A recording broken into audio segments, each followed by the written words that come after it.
बिहार के सीतामढ़ी जिले के एक छोटे से गांव में रामू अपने परिवार के साथ रहता था। मिट्टी का घर, 2 बीघा खेत और 4 छोटे बच्चे ही उसकी पूरी दुनिया थे।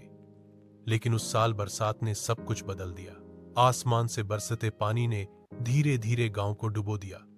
घर ढह गया, खेतों में खड़ी फसल बर्बाद हो गई। रामू अपने बच्चों को पानी में डूबते अनाज के ढेर को देखकर बस यही सोच रहा था, अब इन्हें क्या खिलाऊंगा?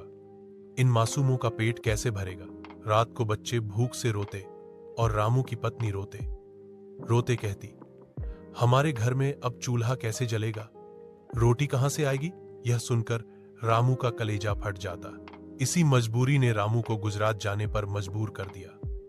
वह गांव छोड़ते समय बच्चों को गले लगाकर बोला, बेटा रो मत, मैं पैसा कमाकर लौटूंगा, अब तुम्हें भूखा नहीं सोना पड़ेगा। बच्चों की आंखों से आंसू बह रहे थे और पत्नी चुपचाप आंगन में खड़ी देख रही थी। गुजरात पहुंचते ही उसने एक फैक्ट्री में काम शुरू किया।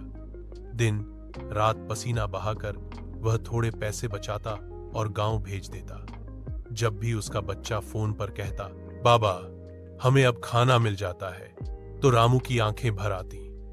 उसे लगता उसकी मेहनत रंग ला रही है, लेकिन किस्मत फिर बेरहम निकली।